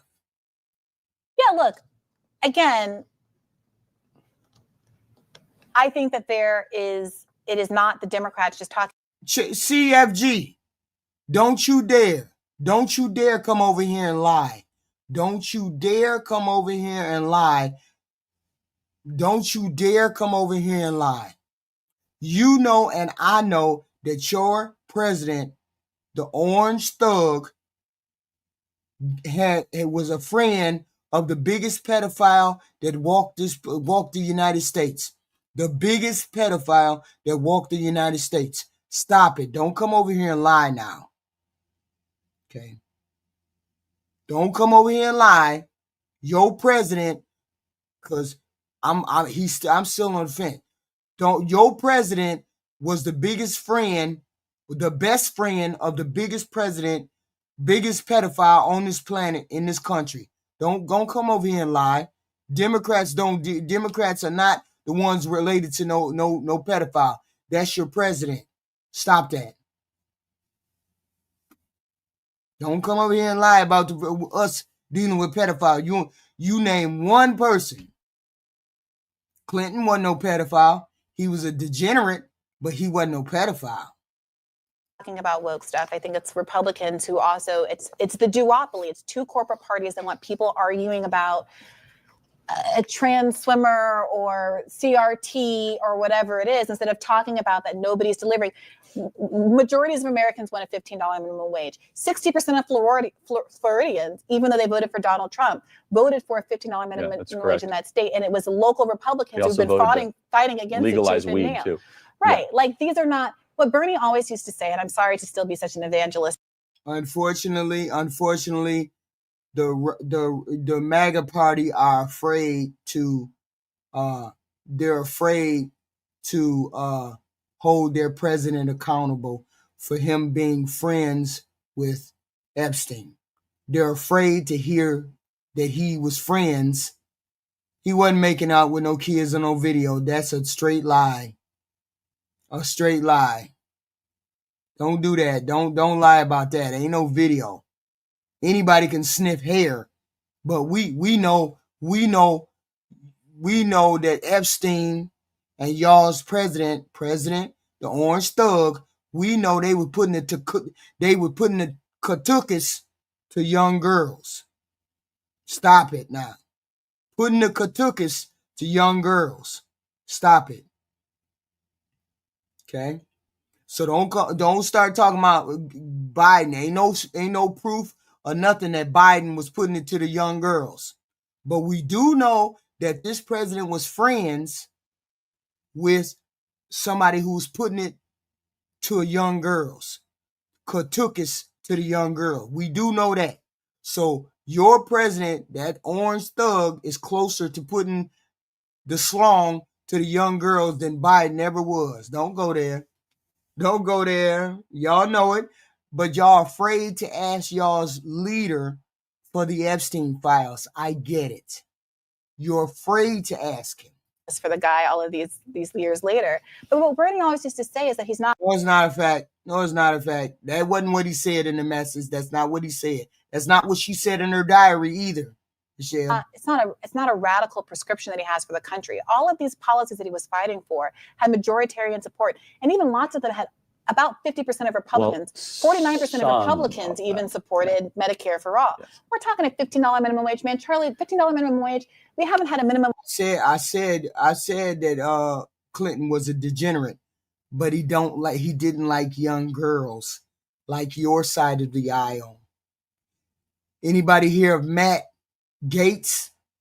Anybody hear that name? Anybody knows that name? Putting the katukas to young girls. He was in the Senate not 3 years ago. Or no, the House not 3 years ago. Don't say my side. It's your side. Take care of your home first. Wage raise since Bush was president. If you're asking, do I think getting more money is popular? I'm not going to disagree. People always vote for more money, right? Doesn't it strike you that we used to productivity? Yes, it is a smoking gun, SB. Yes, it definitely is. is going up. No, I agree. And with all wages this. aren't going up. I told you. Don't you think that if you're really going to be a populist, the corporate oligarchy, I agree. right? So why are we not hearing more Republicans talking about we have how different. we need to raise the minimum wage to keep up with productivity? We have different. So here's an idea. And to keep up with inflation. Here's a solution, right? Instead of raising minimum wage, let's make everyone's wages go up by 8%. Get rid of FICA, the FICA tax, right? That's an 8% wage increase. Would you agree with that? I don't know. Okay, well, when you get a paycheck, 8% of it goes to FICA. Employer pays 8%. It's just your. That's amazing that you say that. The dark side of the spoon. Does the orange thug in the White House take into consideration the left side of the aisle when he makes decisions, or does he say he doesn't consider the left side of the aisle? Because all I hear him say is on what the right is doing, how the right is right, how the right is what I want to do. I don't never hear him say nothing about doing anything on the left-hand side. So they need to get together with their boss, their orange thug, and tell him, you need to govern all of us, not just your side, but our side. That's all I'm saying. All I'm saying, I'm not going to call him my president until he starts talking like he is my president. Because he talks like he's only the right's president. He never talks like he's my president. Until he starts talking like he's my president, he's not my president. First of all, that sounds like it's contingent on the size of your paycheck, which means that different people, depending on the size of the paycheck, would be getting a much different kind of a benefit. Well, working people pay it at a much higher cost than, because as you know, when you're earning $20,000, $8 means more to you than if you're earning $200,000. What's your argument against the minimum wage? Why do you prefer? Well, because I mean, whether it be Seattle, what is FICA for? What is FICA? Portland, or New York, it does disenfranchise low and minority income workers. But those places that you just mentioned have voluntarily raised their minimum wages, and they have had success in doing so. I would disagree. And the people who live there would disagree. The real minimum wage is zero.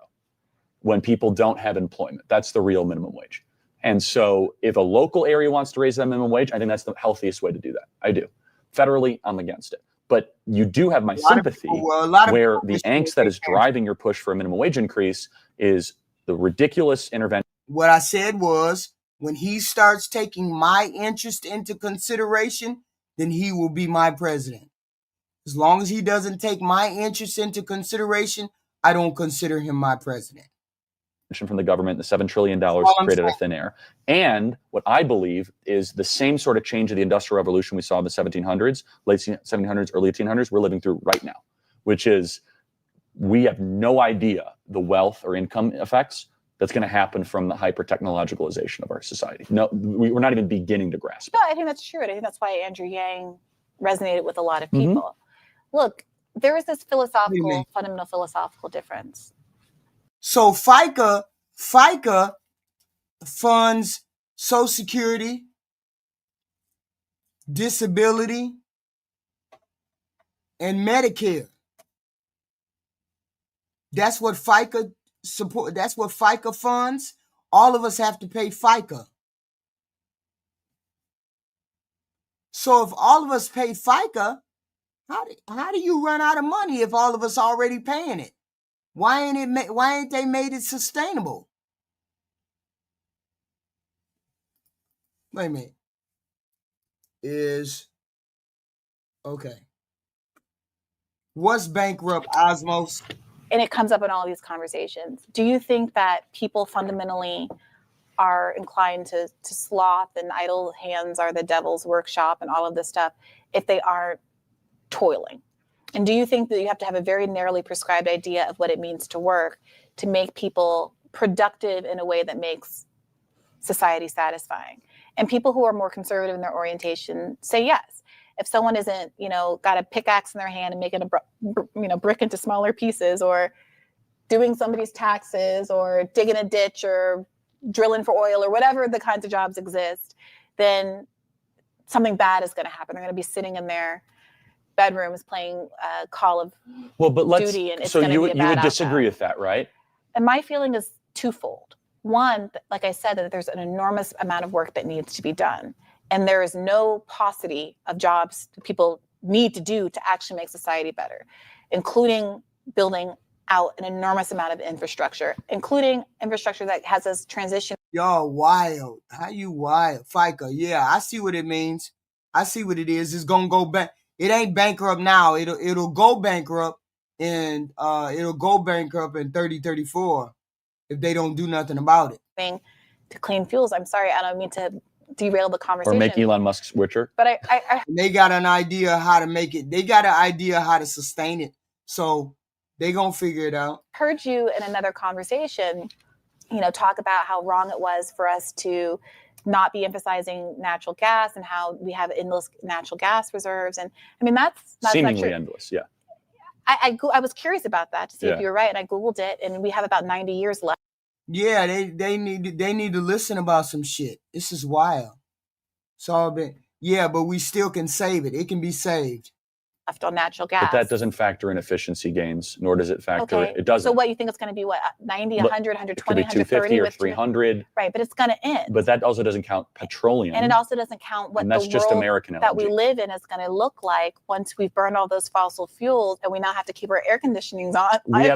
Just a couple thoughts. I'm happy to go on that detour because we've raised the temperature on that. But that's not. We're not going to find agreement on the climate stuff. That's not why I'm bringing it up. I'm just bringing it up to say that there are. Well, the climate stuff is something else. It's just unsustainable. We got to do something. We got to put something in place. Okay, we got to put something in place for all of that. But the whole point was to approach why we have this systematic thing that we do. And I meant to tell y'all about some examples. An example. Let me give you an example so people can understand an example. Okay. An example of systematic, yet we need more socialism. She's brilliant at being a victim. Yes, I'm amazing at being a victim, Artec. Amazing. You know how dumb that sounds? Examples. Okay, hold on. Let me make it bigger because I can't see myself. Examples. Then it could be at the top. Let me see. Right there. There we go. It could be at the top. So when I said 2 clear examples, okay, examples. Let me read them. So in a lot of workplaces, hiring managers often look for candidates who seem like good cultural fits. Good cultural fits for the company. I mean, it sounds good, right? But it can lead to systematic racism. For instance, instead, imagine a tech company where most of the employees are white and the workplace culture reflects their shared experiences, like attending certain types of colleges or enjoying certain types of experiences. A black job applicant, equally qualified with the same degree and skills, might not get hired because the manager unconsciously favors candidates who fit in with the existing team. Candidates who might share similar backgrounds or social styles, which often align with the majority white workforce. Now, over time, this pattern is repeated. That's how it becomes systematic. Okay? That's how it becomes systematic. So the whole point is, what's the goal? So the whole point is when people got DEI put into place, they wanted to eliminate this implicit bias. That was the whole point of of having DEI, was to eliminate that implicit bias that all of us have, but DEI tries to get rid of that implicit bias, okay? Because left to our own devices, when 2 people walk into a room, a black or a white person, even unconsciously, the white person gravitates towards the white person, and the black person gravitates towards the black person. That's the implicit bias. That's the implicit bias. So when you get to talking to that white person and you're white and they're white, you get to talking, y'all get to talking, you friends, hey. We automatically friends. So 9 times out of 10, you're going to not even take the other person as a candidate or think that person can do the job better than the person that gets along with you and looks like you. Same thing with a black person.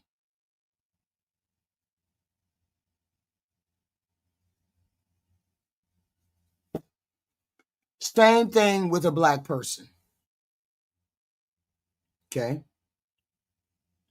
So it's our implicit is systemic. Yes, it's systemic. Okay. So with this systemic racism, we try to get rid of the implicit biases that people have. Okay. And a lot of people can't because we all have it. That's one. So over time, like I said, when the companies repeat this pattern over and over again, data backs this up.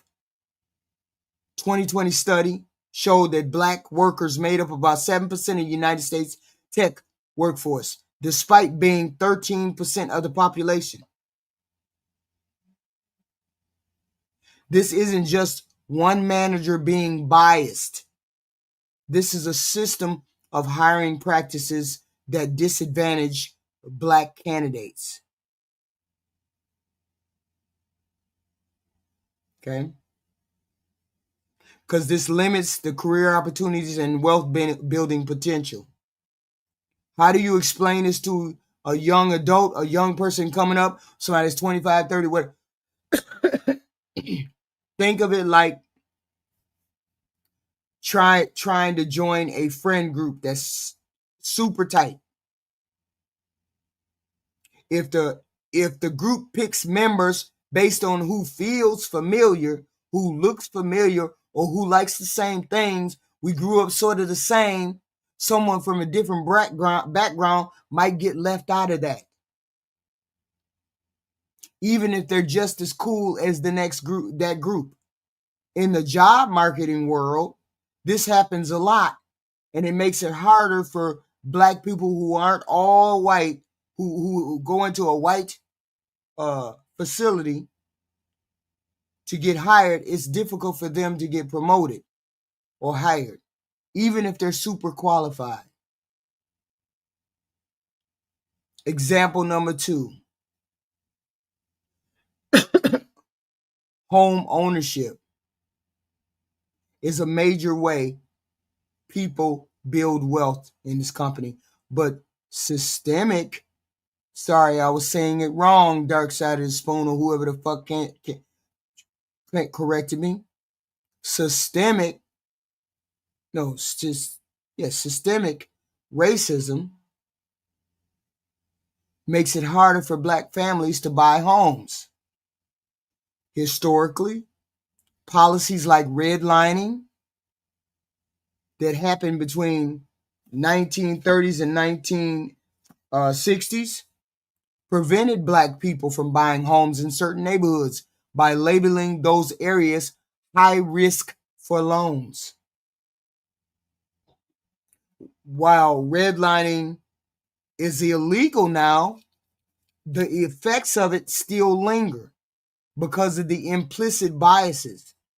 Today, black families are more than likely to live in areas with lower property values, meaning they get approved for smaller amounts of loans or face higher interest rates due to ongoing biases in the banking industry. For example, the 2019 study found that black homebuyers were offered mortgages at rates 0.5% higher on average than white home buyers with similar credit scores. Over 30 years, that small difference can cost tens of thousands of dollars extra. As a result, black families are less likely to own homes. 46% own homes, whereas 76% white people own home. 2020. Which limits their ability to build wealth, to pass down to their kids, to invest in things like education. So if I explain this to a kid who may not understand, because a lot of people seem like they don't understand, imagine you had a friend. Both people wanted to buy a house and build wealth for their future. Both of you had the same job, same bank, same job, same background, everything else. But the bank offers your friend a better loan with lower payments because where they live or how they are being judged right now.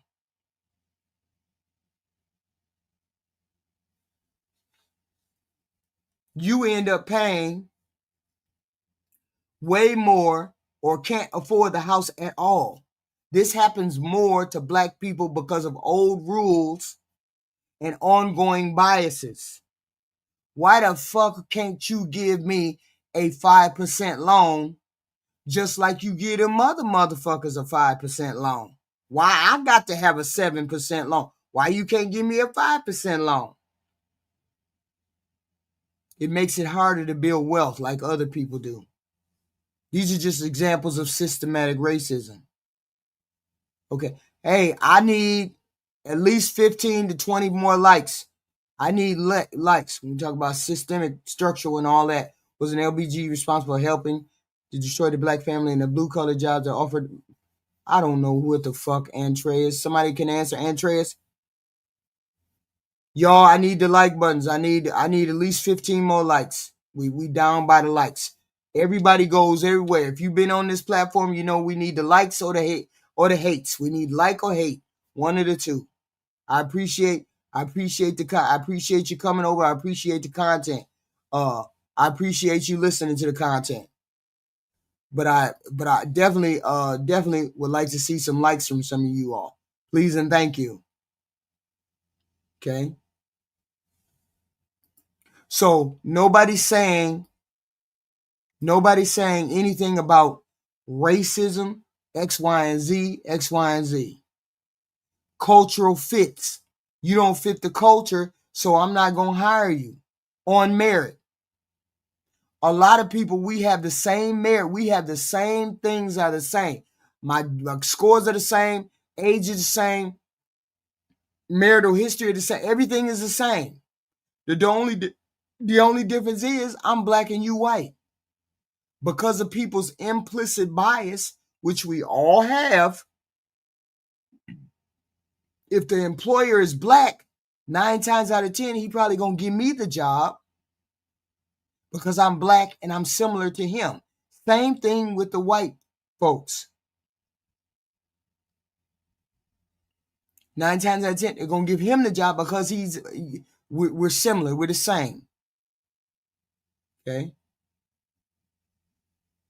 And same thing with home ownership. Okay? Home ownership. And see, I played this because Charlie had implicit biases. He had assumptions. Why? He had small ones and he had big ones. Charlie did. He has y'all hit the like button, please and thank you. I need you to hit the like button. I need you to hit the like button. Hey, but I need you to hit that button, please and thank you. Sorry.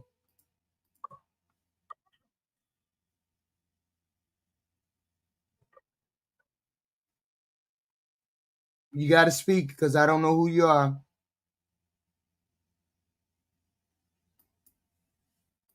Who is it? Hello? Okay, I don't know who it was. So I played this because Charlie because he was at the top of the food. This country was made for white men. It just was what it was, right?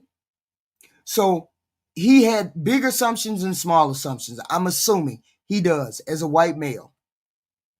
Because he has a personal blind spot. I think he had either he was trying an experiment, he was trying to do some kind of experiment, or he was actually quite racist and we couldn't figure it out. I can't figure it out which one it is.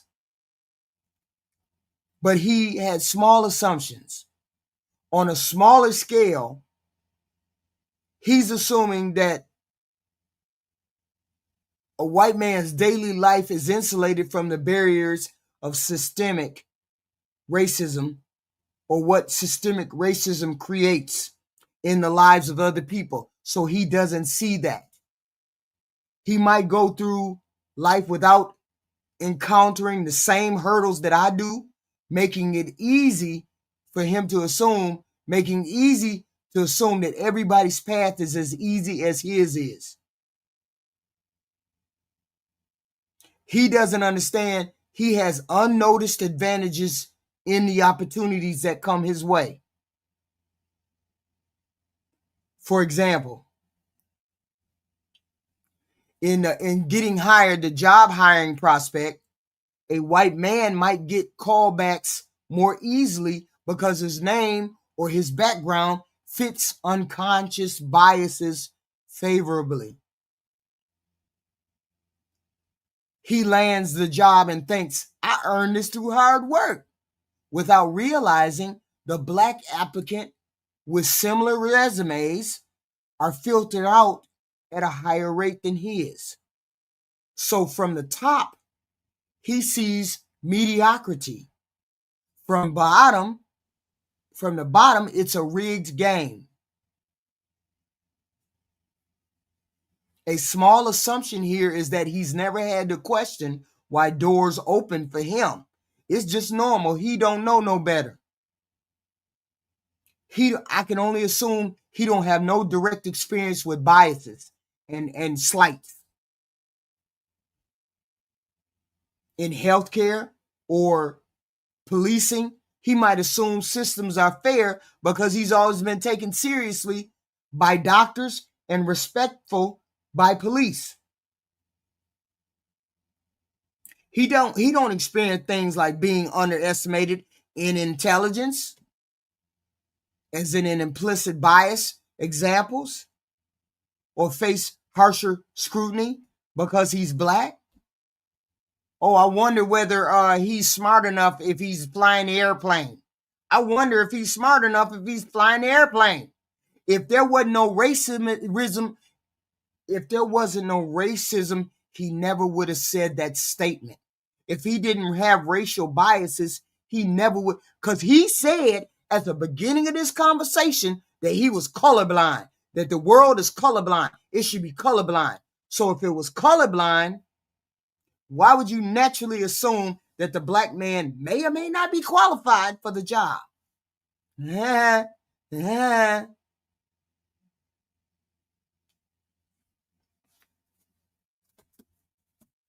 He doesn't experience things like being underestimated intellectually.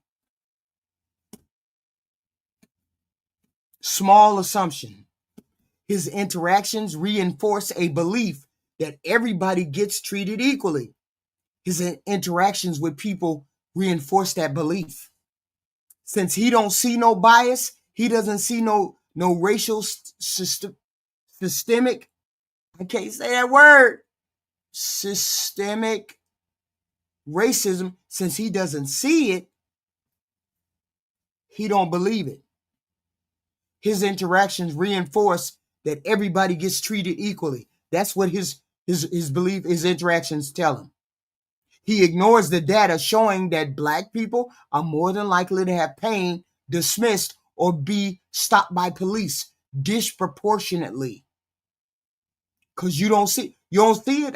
If I don't see it, shit, I don't know that shit happened. Shit, I don't never get stopped. Shit, I don't never get stopped. I'm that motherfucker.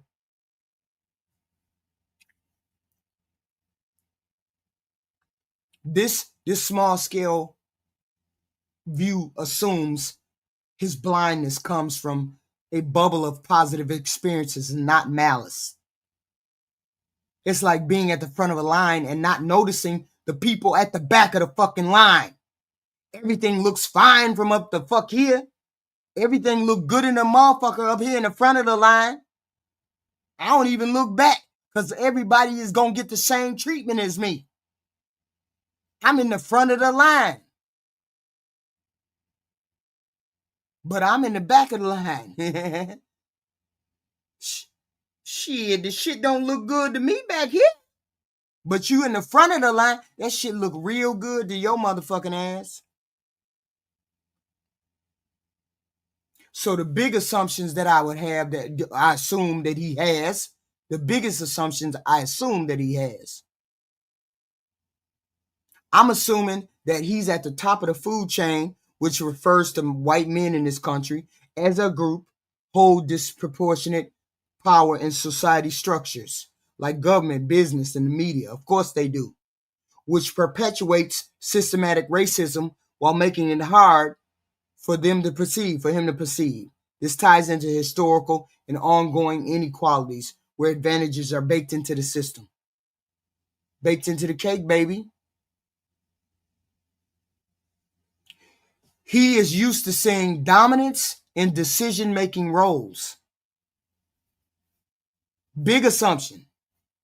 White men often occupy leadership positions that shape policy, from CEOs setting hiring practices to politicians influencing laws or education funding or criminal justice.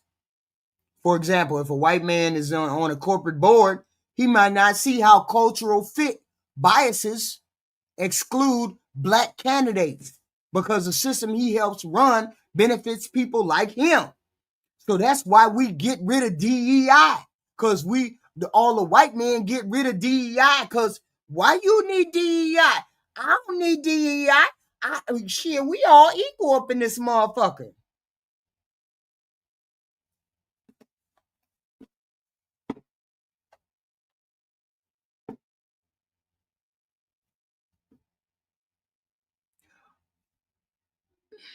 Broader data shows white men hold about 60% of 500 CEO company roles, giving them the influence over rules that maintain the status quo. So if 60% of the men are white and they don't see nothing wrong, they don't see no need to help the poor man, no need to help other people. He's standing in the front of the line. He don't know what's going on behind him. He don't look behind him because everything is hunky glory up here. Then why the fuck y'all? Why y'all need DEI? We don't need no DEI. Shit, everything look good up in this motherfucker. I'm in the front.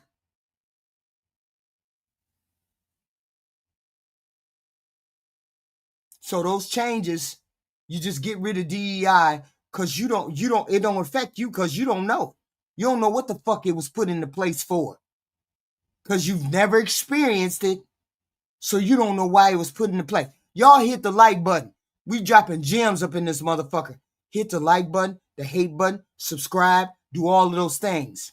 And I don't ask much. Ain't nobody dropping no goddamn money. The least you can drop is a goddamn like and a subscribe. That's the least you can do. That's the least you can do. Drop me a like or a subscribe. And a subscribe. A like and a subscribe.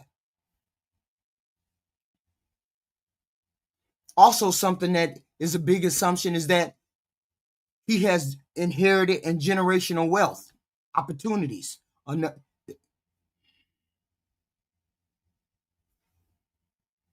Another big assumption is that you benefit from historical systems and redlining and slavery aftermath, which built wealth for white people, families over generation after generation. A white man might inherit a house in a really, really expensive neighborhood, leading to better education and networks without connecting it to policies that fucked over black folks.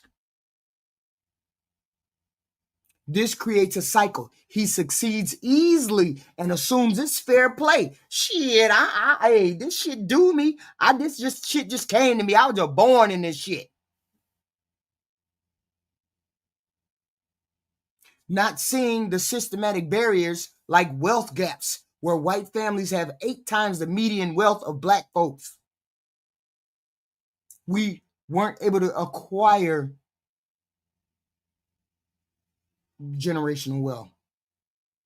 It's like inheriting a head start in a race and thinking everybody else is starting at the same motherfucking line. We ain't all starting at the same motherfucking line, boy. We ain't starting at the same line as y'all. Not if you have generational wealth, we don't start at the same line.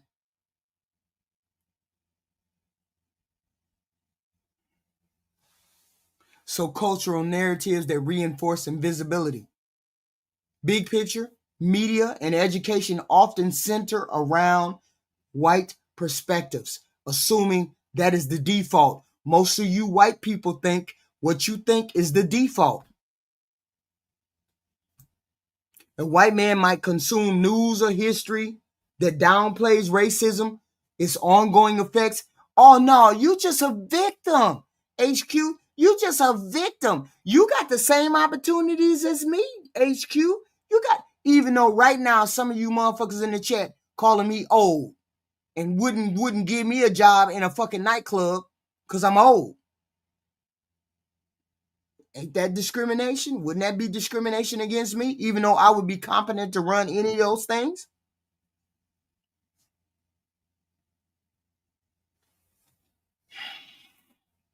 Cultural dominance. The cultural dominance acts like camouflage. The cultural dominance is like camouflage to you for systematic issues. If the stories at the top rarely highlight disparities, underfunded schools in minority areas, Charlie might genuinely believe that they not that you don't have no problems in schools. Schools don't have raggedy books.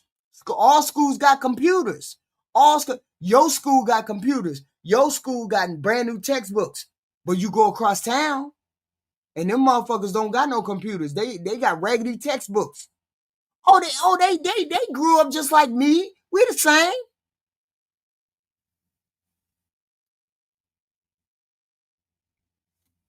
In conclusion,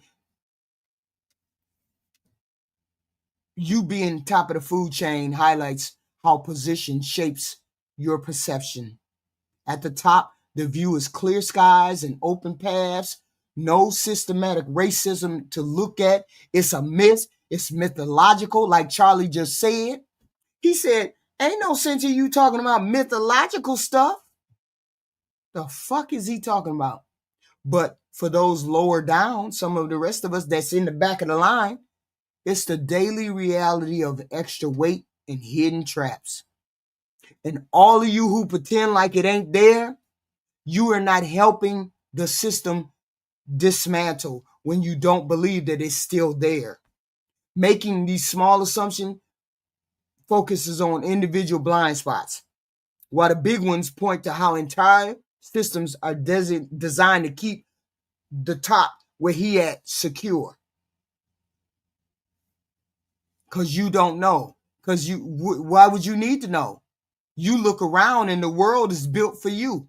If you look around and the world is open and all the possibilities is there, you don't worry about what the fuck HQ got going on. You don't worry about what the fuck HQ feel like. Yeah, sure, I'm the victim. Sure. I want some cheese too. That's why we have this problem that we have. But it's okay. I'll be back here tomorrow. I deal with some likes, some hates, whatever the fuck you like. Whatever y'all like. It's okay. It's okay. It's okay. But I need some more likes. Hit the like button. Hit the square button. If you didn't get the content and you didn't understand what we were talking about, I can't help it. You want to live in the bubble that you live in. You wonder why we have race relations the way we do. Because we have people like this who don't want to listen, who don't want to hear, who don't care about it. I just want to throw all of that race shit away and deal with the poor, rich folks. But as long as there's people out there that concern themselves about being poor, concern themselves about black and white, ain't never gonna get nowhere. Yeah, really, not you, Sarah. If you're a female, it definitely wasn't built for you, but it was definitely built for white men. Okay? Ignoring the truth is a choice. I got it. I do. Y'all hit the like button, the hate button, you hit whatever button you like. Please and thank you. Subscribe for different content. We always have content over here. We always have weird content. We all have a good content. We always have content. I'll be back here tomorrow with letters. And then I had some more shit. I had some more content. I appreciate y'all coming out. Please hit the like button going out. Coming in. There's 69 of y'all in here. I need at least 10, 15 more likes. Y'all can't even do that? You can't do that. Okay? But I appreciate y'all coming. I do. And I'll be back here tomorrow. Yes, I will. And I like to hate. I love to hate. I love to hate. I love to whine too. I love it. I love it. Tomorrow we're going to talk about the shitty ass Democrats. So come back tomorrow at 10 o'clock. We're gonna whine about the Democrats, how shitty their program is. That's what we're going to whine about. That's what I'm going to whine about. The shitty ass Democrats. So show up tomorrow, 10 o'clock. I appreciate y'all. I appreciate y'all. I appreciate y'all. I appreciate y'all.